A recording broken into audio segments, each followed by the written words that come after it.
to get to our digital media files this segment here. I'm going to talk a little bit about what this truly is. If someone would have told you, now we all know that things can be set up. There's criminals out there, there's crooked people, there's corrupt people. We know all this. The human condition is filled with horror. The human condition is filled with rottenness, if you will. Okay. But no one wanted to believe, I didn't want to believe it, did you? That it was this rotten. No one wanted to believe, remember when the report came out about a year ago, almost just about a year ago, probably 13 months ago, when it was discovered that the FBI had infiltrated and was spying on traditional, radical, super white nationalist, wacko Catholics. Remember this? And Kyle Seraphin, actually, the whistleblower on this, actually still has a show that he does every day on Twitter, and probably releases it as a podcast. So remember, we interviewed him. No, it was in February. It was in February of last year. And remember, we were saying, well, why infiltrate? Why had they infiltrated traditional radical the RTCs, radical traditional Catholics, as we became to be known? And it was supposedly because of the Southern Poverty Law Center and these other lunatics out there that think that certain things are, or that certain people, like we're the threat. We are a threat to their democracy. But I remember saying at the time, and I'll say it again, I don't want to believe that the FBI is capable of this. I mean, I do believe it. And I've seen it with my own eyes, so I know it's true.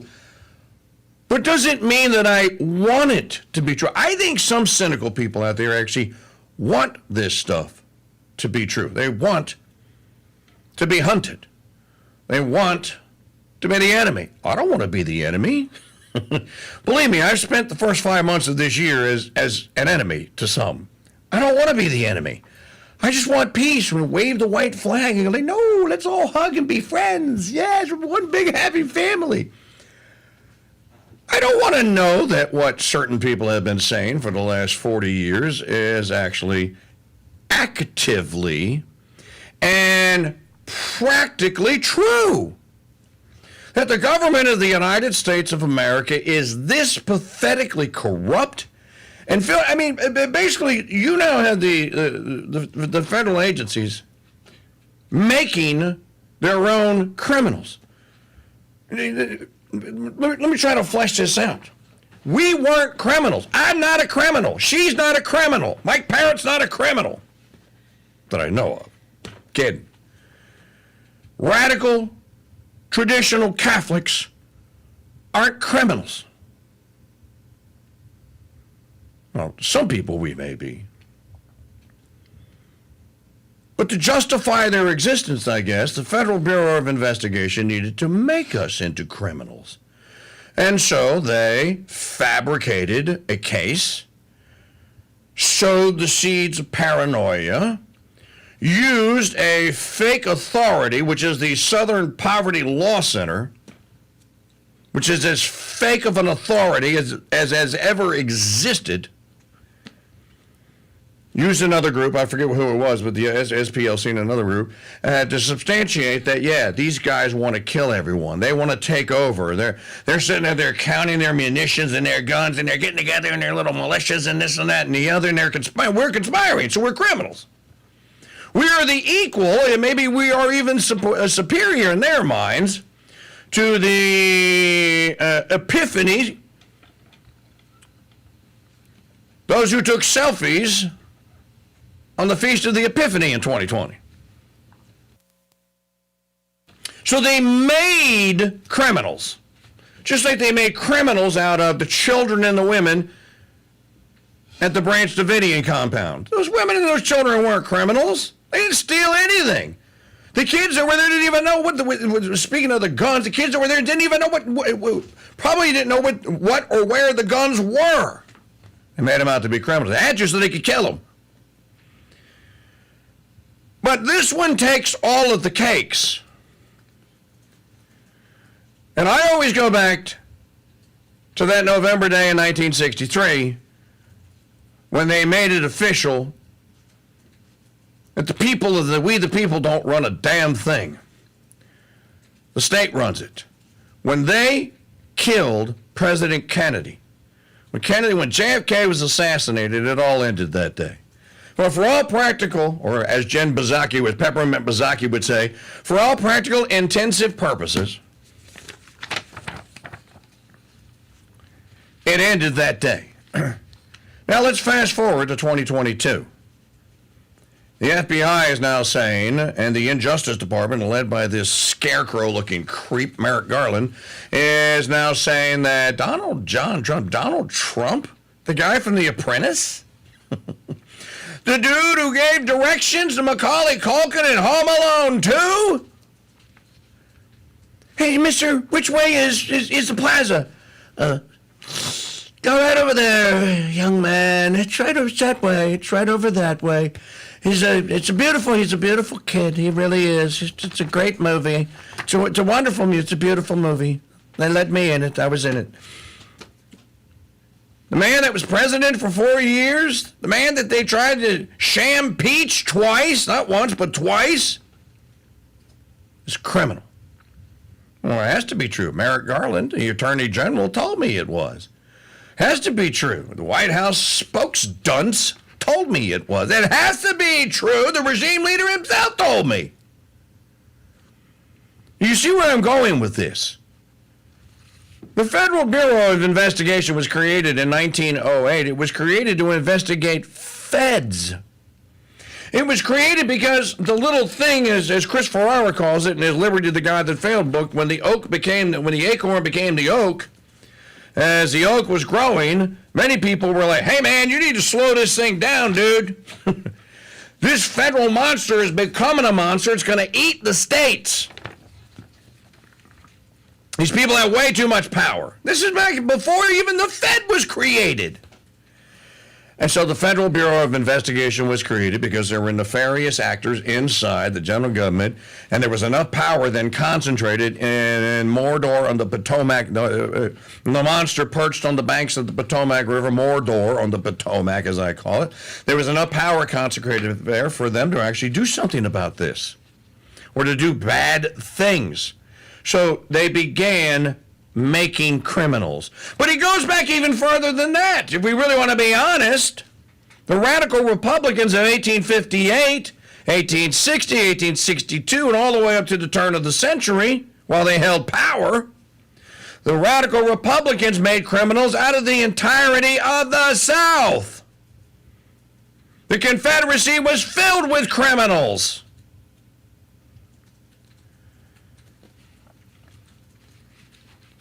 800 and some odd thousand of them were killed. Well, that's the total death in the War of Northern Aggression.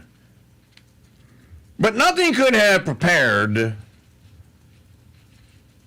inquiring American minds for what they did to Donald John Trump of Mar-a-Lago. Don John of Mar-a-Lago, as I call him.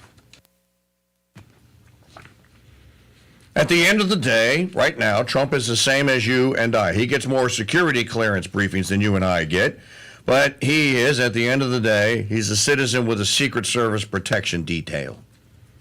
He's me and you with a lot more money and, again, access to secrets that you and I don't have access to, and some armed guards that you and I don't have, although if we are armed, then we protect ourselves. So if they can do it to him, because right now he's Citizen Trump. If you read the Constitution, no one that's ever elected to a title or position inside the federal government is entitled to an emolument or to a title of nobility. So it doesn't matter who you were. Now, you could say that you have more prestige, but at the end of the day, Bill Clinton is just a citizen. Barack Hussein Obama is just a citizen. Bush is a citizen. Trump is a citizen. But you would have the expectation that the enemy or his enemy would leave him alone. This is the greatest case of projection in the history of great cases of projection. Remember, he was conspiring to bring to an end the peaceful transfer of power. Well, did he? Did he? Question I would ask Liz Cheney and these quacks. Did he bring about an end to the peaceful exchange? I must have missed that. I'm pretty sure that Jill and Biden and the dog that bites and kills people is living and acting as though he is president. I call him regime leader because he was installed, but I'm pretty sure that Trump is not in control. So they accuse him of it. Well, what are they doing right now? They're trying to prevent a, quote, air finger quotation mark, peaceful transfer of power. Now, that brings us to this. This is Joy Pullman at the, and of course, I had it out earlier, and oh, here it is. Did federal agencies plant classified docs to frame Trump? Now, the first time you saw the pictures, because people lock in pictures, the first time you saw the pictures,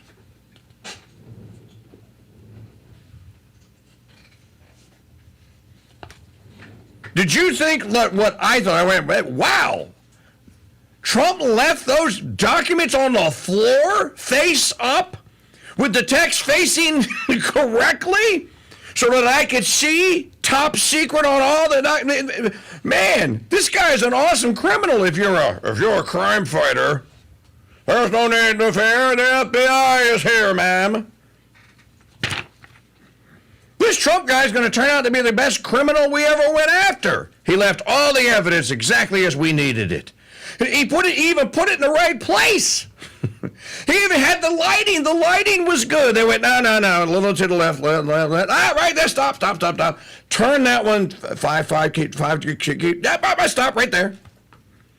Am I the only one that saw that went like, that looks kind of staged, doesn't it? What? Trump's a very, Trump International, you ever go to a Trump hotel? Dude, they don't leave a cocktail straw on an empty table. There is not a wayward pack of Domino sugar at a Trump International hotel. I've been to them. But he just had this box and it was sprawled out all over the floor. Hey, let's have a document party. Wait! They all play David Letterman. You know, with the throwing of the papers. Come to find out now, we know it was staged. They made it look like that. And remember, who was it, Maggie? I know we played the digital media file. The guy, he literally almost burst an aneurysm live on camera, screaming maybe it was James Carville, screaming at the top of his lungs about how sloppy he was with all of these documents. They could not believe he could be so careless and reckless and sloppy with these documents. This is the Crusade Radio Network. Well, the easy answer is that he wasn't. On May the 7th, Florida judges from thefederalist.com, Eileen Cannon, postponed former President Donald Trump's classified documents trial after explosive information dropped late Friday afternoon. Several new pieces of evidence indicate it's even possible federal employees planted classified documents to frame Trump. Even if what happened isn't that nefarious, although exactly that scenario has already been deployed against Trump several times, not only could the case be thrown out of court, but some federal lawyers may have risked their licenses for mishandling the evidence. And then she says, as time goes on, the lawfare cases are looking increasingly like cover-ups of government attempts to imprison Democrats' top political opponent by framing him with crimes he didn't commit. She had another indication, the federal government, or as Mitt Romney would say, it's one word, folks, new listeners, federal government. Federal government, say it out loud, federal government. As the federal government is suing or is using the U.S. legal system to serve extremist partisans instead of justice, destroying equality before the law. Recent court disclosures give two indications that federal employees could have planted the classified docs used to mire Trump and several aides into a sprawling investigation and an election interfering court case. By the way, the judge believes it because the judge went, nope, bring this sucker to a good. School's out, sucker, ring the bell. Judge Cannon went, nope. The first is the explosive evidence revealed Friday. For 11 months, the special counsel's office hid that it misplaced some, we don't know how much or how many, of the same allegedly classified documents it claims Trump criminally possessed at Mar-a-Lago. You lost them? What is this, a Sandy burglar? Did Sandy Burger break in there and stick him down his pants? Remember Sandy Burglar? How come Bill Clinton gets away with this? Bill Clinton sends his henchmen into the National Archives with instructions. Now, listen, Sandy, there's some documents in there that are really embarrassing to Hillary. I really don't give a crap, but it's embarrassing to Hillary. And it would hurt her chances in 2016 if they were ever to become public. So what I need you to do is your best James Bond. I need you to go in there, pretend like you want to look at them, and when nobody's looking, kind of like I was hiding salamis, you know what I mean? Did I say that out loud? I want you to go in there. Here's the list. Here, I'll put a couple in there for you, too, just so you have a nice little incentive there. Take them documents and, I don't know, Sandy, stick them down your pants, put them in your britches. You're a fat guy. No one will ever see them. The Clintons sent Sandy Burglar to the National Archives. Welcome back to the Mike Church Show here on the Crusade Radio Network. They sent them to the National Archives to go steal documents. Embarrassing documents that would have been embarrassing to Hillary. It's probably all about her server, her illegal server that she claimed that she wasn't having. Everyone knows. And Julian Assange basically proved that she did have. What in the hell was that? Speakerphone. Oh. So, demons are working overtime. The speaker just flew off of a shelf here. Actually, I just probably banged it off. So this is where we are here now. So the Clintons are allowed to go and steal documents from the National Archives so that they can't be embarrassed. The Obamas, heaven knows what Obama took with it. They still don't know what Obama took. Nobody knows what Obama took. But we know that he took them. But in order to get Trump was given documents. He even built a spare, he dedicated a room. He put a lock on it. He gave them the comm. He said, look, they're in here. It's a master lock. I love it. I used to invest in master. Good. Beautiful locks. They really are beautiful. Our country used to make the best locks. When I'm president, we're going to make master locks again. He told them where the room is. They put them all in here. Here's the lock. We're going to lock them up. They're good and secure. Well, then how did this mess that we saw with the documents brought all over the floor on a stage and some ballroom in Mar-a-Lago, as I said, they were bored one night. They had a document tossing party. Did they run out of dwarves to toss? In that news dump timed filing Friday afternoon, the special counsel's office revealed that when federal agents took boxes of papers from Trump's home in an unprecedented FBI raid, they took out what they thought might be classified documents the president allegedly was not allowed to possess. They say they marked these documents' original location in the boxes with placeholder sheets of paper marked for an inventory. Yet after these boxes were removed to the FBI's Washington field office for further investigation, you see. Special counsel says they discovered the boxes were not in the same state as when they were seized at Mar-a-Lago.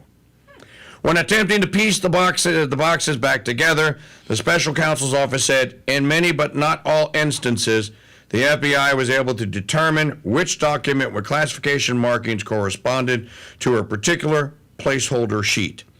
The filing also says the FBI generally inserted the handwritten sheets indicating there were exceptions to its use of placeholders to indicate the allegedly original locations of allegedly classified documents Trump allegedly possessed. In a footnote, the special counsel writes that this situation is inconsistent with what the government counsel previously understood and represented to the court. Translation, they effing lied. They lied. Remember this saying, Bush lied, people died, and it was true. How many have Biden killed? In other words, the special counsel has been lying to the court, the public, and the Trump legal team this whole time about the evidence grounding its entire case.